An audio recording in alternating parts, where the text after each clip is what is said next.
Hello বন্ধুরা, শুভ দুপুর। নিয়তি রান্নাঘরে আপনাদের স্বাগত। আজকে আমি বানিয়েছি ডাঁটা গাটি কচু দিয়ে কাতলা মাছের ঝোল।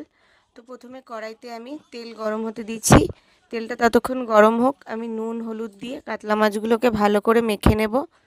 কাতলা মাছগুলো আমার ভালো করে মাখা হয়ে গেছে। এবার তেল গরম হয়ে গেছে, এক এক করে মাছের পিসগুলো আমি ছেড়ে দেব। ভালো করে ভেজে নিতে হবে, খুব কড়া করে আমি ভাজবো না, হালকাই ভাজবো। খুব কড়া করে ভাজলে খেতে ভালো লাগে না।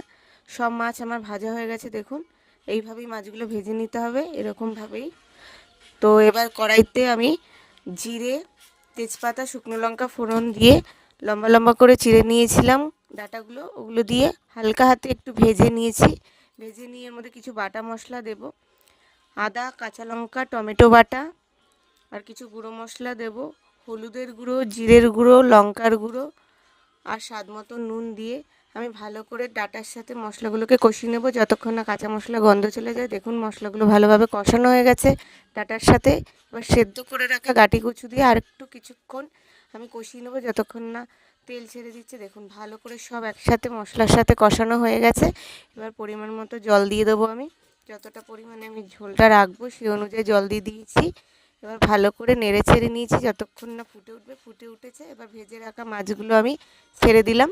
সব মাছ ছেড়ে দিয়ে উপর দিয়ে ধনেপাতা কুচি দিয়ে একটু হালকা হাতে নেড়েই 5 মিনিট থেকে 6 মিনিটের মতো মিডিয়াম আছে আমি ঢেকে দেবো যতক্ষণ না মাছগুলো ঝোলটাকে বা মশলাগুলোকে অ্যাবজর্ব করে নিচ্ছে। দেখুন মাছ আমার কমপ্লিট হয়ে গেছে, কত সুন্দর কালার এসছে। ভালো লাগলে লাইক শেয়ার কমেন্ট করবেন আর পেজটিকে ফলো করে আমার পাশে থাকবেন।